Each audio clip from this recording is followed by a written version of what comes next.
Im Prinzip kann man nie genau wissen, was man findet. Es könnten wirklich komplett unterschiedliche Sachen sein. Natürlich ist es immer auch unsere Hoffnung, Krankheitserreger zu finden, die wir vielleicht überhaupt gar nicht angenommen hätten, finden zu können. Wir können sehen, dass sehr hochwertige Materialien verwendet worden sind und die Hersteller auch wussten, was sie taten. Es geht schon darum, den Bevölkerungsaufbau in dieser Zeit rekonstruieren zu können, der städtischen Bevölkerung, der universitären Bevölkerung.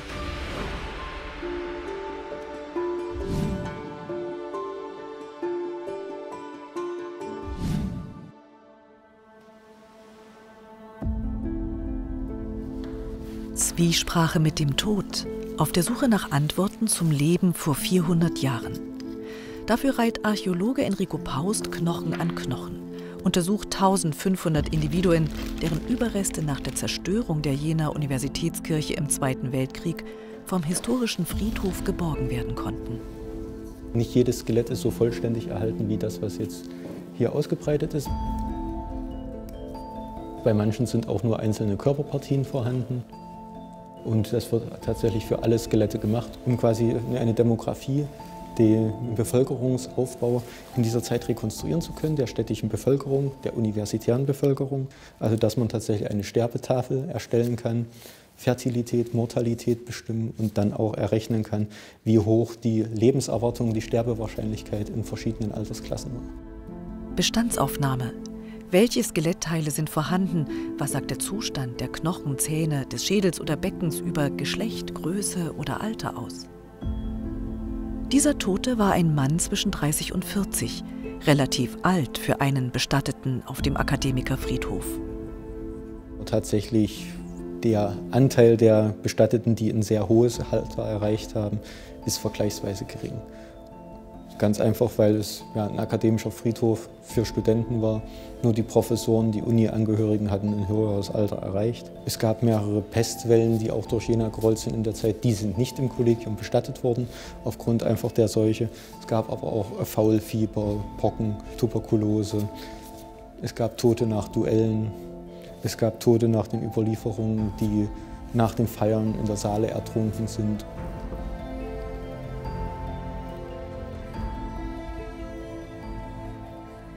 Das ist jemand, der auf dem Friedhof um die Kollegienkirche bestattet war, in dem Fall nördlich der Kirche niedergelegt war. Hier können wir noch nicht ganz sagen, ob es ein Dominikanermönch war, ein nichtadliger Student, der außerhalb bestattet wurde, oder ein akademischer Bürger, also ein Pedell, ein Buchhändler der Akademie, Bierbrauer oder ähnliches. Der Mann scheint zeitlebens körperlich schwer gearbeitet zu haben. Darauf deuten Verformungen und Abnutzungserscheinungen am Skelett hin.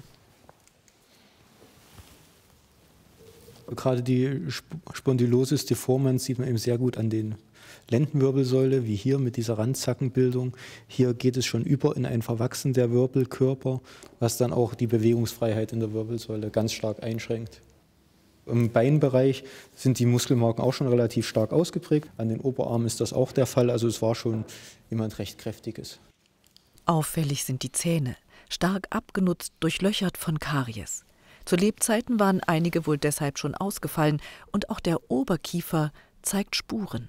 Und hier oben drüber im Wurzelbereich sieht man eben so ein Loch innerhalb der Knochenwandung, was auf eine Zyste hindeutet, also dass hier schon ein wirklich starker Zahnbefall vorhanden war.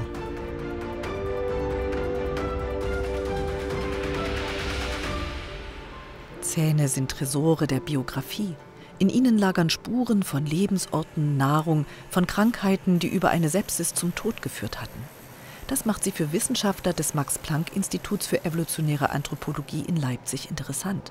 Sie forschen unter anderem zur Menschwerdung, zu Genen, Kulturen, auch zu Krankheitserregern wie der Pest.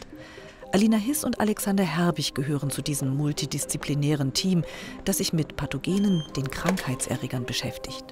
Für sie sind Proben von Skeletten des Jenaer Universitätsfriedhofs spannend. Auch in Jena hatte die Pest bis ins 18. Jahrhundert immer wieder gewütet. Aber die Forscher erhoffen sich mehr. Wir haben ja hier im Zusammenhang mit den Proben auch sehr gute Aufzeichnungen darüber, woran die entsprechenden Personen verstorben sind. Diese Aufzeichnungen sind natürlich im Lichte der Zeit zu sehen, zu dem man zu vielen Krankheiten noch überhaupt gar nicht so viel wusste und sie deswegen auch noch nicht so präzise benennen konnte, wie wir das heute können. Und da ist beispielsweise von einem Begriff die Rede, dem sogenannten Faulfieber, wo wir noch nicht genau einzuordnen wissen, um was für einen Krankheitserreger es sich da gehandelt haben könnte. Und wir erhoffen uns mit unserer Methode feststellen zu können, um was für eine Krankheit es sich vielleicht gehandelt hat oder ob es sich womöglich sogar um mehrere Krankheitserreger gehandelt hat, die aber dann unter einem Oberbegriff zusammengefasst worden sind. Zunächst mal wollen wir da völlig offen auch an diese Fragestellung herangehen und schauen, was für Krankheitserreger wir finden. Und dann können wir wiederum beispielsweise das Erbgut dieser Krankheitserreger näher untersuchen auf bestimmte genetische Faktoren, die den Krankheitserreger gefährlicher machen oder weniger gefährlich. Und dann können wir tatsächlich das wiederum auch einbinden in den Gesamtkontext vom Wissen, was wir über diese Krankheitserreger schon haben.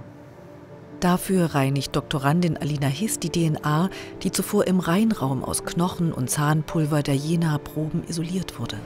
In dem DNA-Extrakt sind immer noch weitere Substanzen drin, die wir später nicht unbedingt haben wollen, dass alles auch reibungslos laufen kann. Die DNA, die befindet sich quasi hier in dieser lilanen Schicht hier.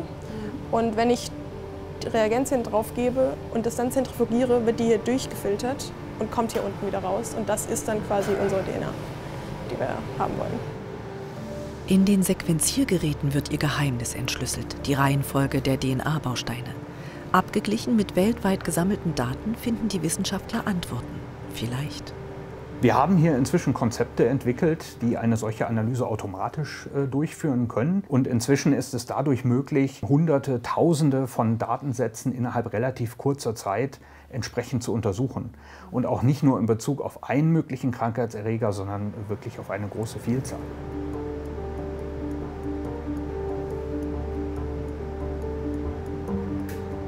Ich finde es interessant, da eben wir auf diese Weise was über die Evolution von den Krankheitserregern, die auch noch heute Probleme verursachen, herausfinden können. Wir können zum Beispiel erforschen, wann Krankheitserreger entstanden sind, gewisse Krankheitserreger, ob sie zum Beispiel virulenter geworden sind, also mehr Probleme verursachen oder weniger, und wie sie sich über Zeit entwickeln.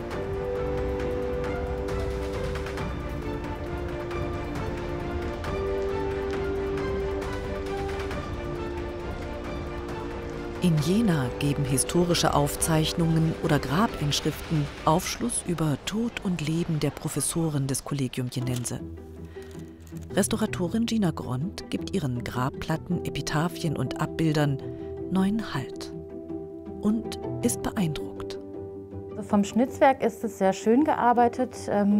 Wir sehen eben an dieser farbigen Fassung, dass zum Beispiel hier eine Polymentvergoldung ehemals vorhanden war. Das ist also eine sehr hochwertige Vergoldung, wo noch ein roter Bolus, also so eine Art fette Erde, unterlegt ist. Also es ist einfach eine Vergoldung, die Technik erfordert und auch zeitintensiver ist als andere Vergoldungsarten.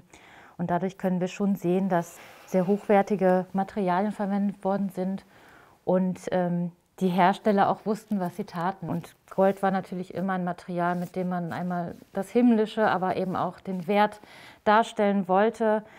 Und natürlich können wir daran ablesen, dass da Geld gewesen sein muss, um das eben bezahlen zu können.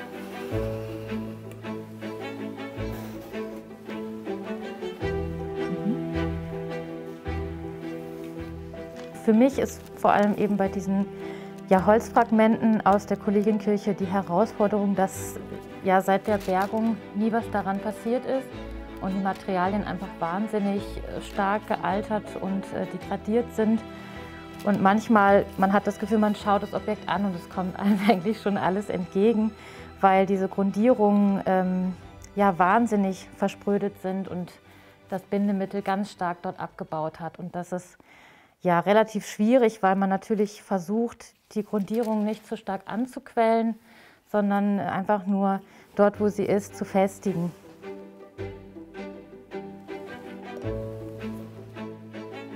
Über 20 Objekte muss Gina Gront sichern.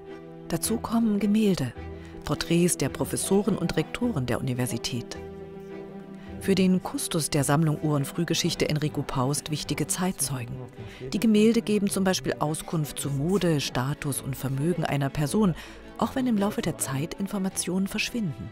Bei alten Restaurierungen ist hier relativ viel verloren gegangen. Die Farben sind natürlich unterschiedlich stabil. Alles, was so weiß ausgemischt ist, was hell ist, ist stabiler als schwarz zum Beispiel oder rot und grün.